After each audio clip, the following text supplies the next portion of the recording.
Did your school tell you it would cost one price to attend, but it ended up costing way, way more? For example, they told you you'd get all these scholarships, and it turns out after you enrolled and paid your enrollment fee that you had all these loans. That's not just a billing surprise, but it is a cost misrepresentation in the bar defense to repayment claim. And I'm going to show you exactly what this is. But first, comment your school below and I'll tell you if it's on the list of the 150 schools on the bar defense list that there's already a ton of evidence these schools have caused substantial harm and misconduct towards their borrowers. And I will personally check your school if you comment it below if it's on this list. Before I dive in and talk more about the bar defense, I'm Kat. I'm the founder of LoanSense, and we help people manage their student loans better, pay them off or get them forgiven or discharged so they can achieve other financial goals and live their best life. If you find my content helpful, please consider subscribing so it can reach more people. Okay, so let's talk about what this list is specifically. It's Exhibit C in the class action settlement called Sweet versus Cardona. Schools on this list include ITT Tech, Corinthian College, the Art Institute, to name a few, but there's 150 schools identified by the department as having engaged in substantial misconduct. If your school is on this list, it meaningfully strengthens your claim. It doesn't mean, though, that if your school isn't on the list, you don't qualify for bar defense. It just means the Department of Ed does not have substantial evidence, and so we have to make sure to submit a strong claim, right? So here's the legal backbone of a cost-based claim. And I'm going to give you examples as well. A school commits a substantial misrepresentation when it lies or misleads its students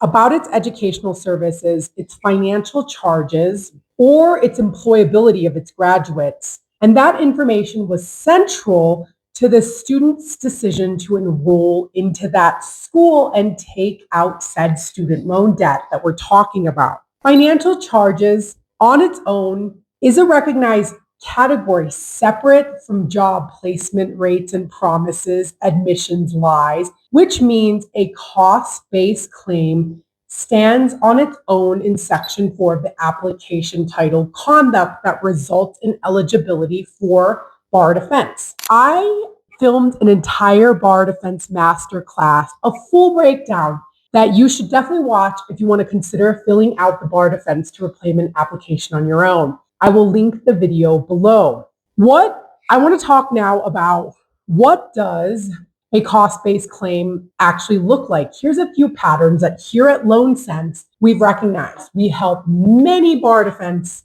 candidates apply and receive 4.9 stars on Google for our work on bar defense. So a few common patterns. A school quotes a total cost of its program that doesn't actually match what was billed once fees, books, or mandatory add-ons were included. Let's say you were told you received a financial aid package, a scholarship that would cover these costs, and it turns out it didn't. It turns out you find out after enrollment, you took out more loans than you ever thought you were signing up for. And the school did not fully disclose the real cost to attend until you were already committed, made a deposit, started classes, at which point walking away felt too costly to do because you've already started the program, right? There's also well-documented versions affecting military-connected students who thought their GI Bill and their tuition assistance was covering the cost of the full degree, and it turns out later that they had taken out all these loans to finish the degree. That is a cost-based claim. So what should you write in this claim to be specific? Well, first of all, that's no pun intended, but you have to be specific. Don't be general. You can't just say it costs more than I expected, but what were the numbers you were told, right? Were you told you'd receive a $30,000 scholarship and it's going to cost you $5,000, in which a Pell Grant would cover, something like that. And it turns out they took the Pell Grant, you only got a $10,000 scholarship, and you were expected to take out $20,000 in student loan debt, which you didn't realize until XYZ, right? Until you were billed, until you saw that you owe money to the Department of Education. Once you graduate, you get a notice that you borrowed some amount.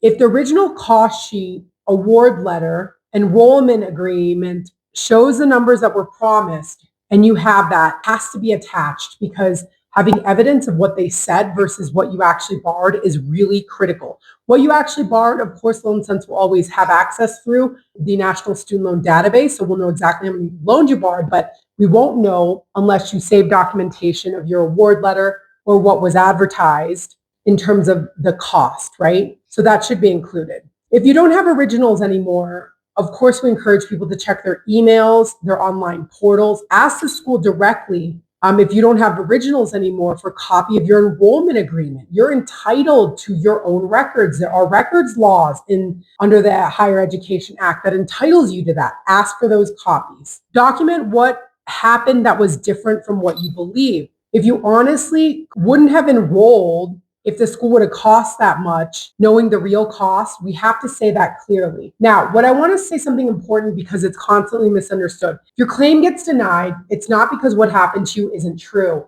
It's because you simply did not make a strong enough claim to link your experience or misrepresentation to the financial harm you received with evidence. Lots of people submit weak claims in which they make generalized statements that don't support the financial harm and then don't submit strong enough evidence, right? It's better to submit one strong claim than 3 weak claims, I assure you. One well-documented strong claim is better than 3 weak claims. So if you want help putting together the Bar Defense app, I always like to tell people it is free. You can do it yourself.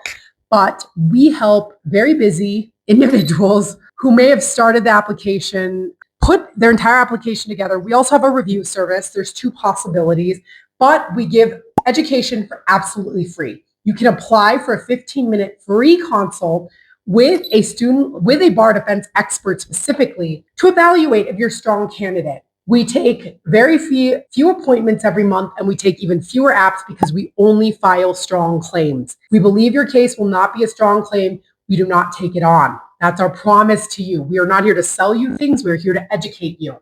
So apply for the free call to see if we can be of service, okay? I will, in fact, link the next video here will be to what happens in that 15-minute free call to identify if you're a strong candidate. We want you to learn our processes, how we operate, and the secrets behind our 4.9 stars on Google. We can't wait to help you. And there's an honest note, of course, I mentioned you can always do it yourself for free. We're here to support you, and we're also here to review your application if you started it but have not submitted it and just can't get over the hump. If you started it and want to write it yourself, we can also review it. So if you went to a school, you're not sure it's on the Bar Defense list, please list it below in the comments, comment, and ask your questions.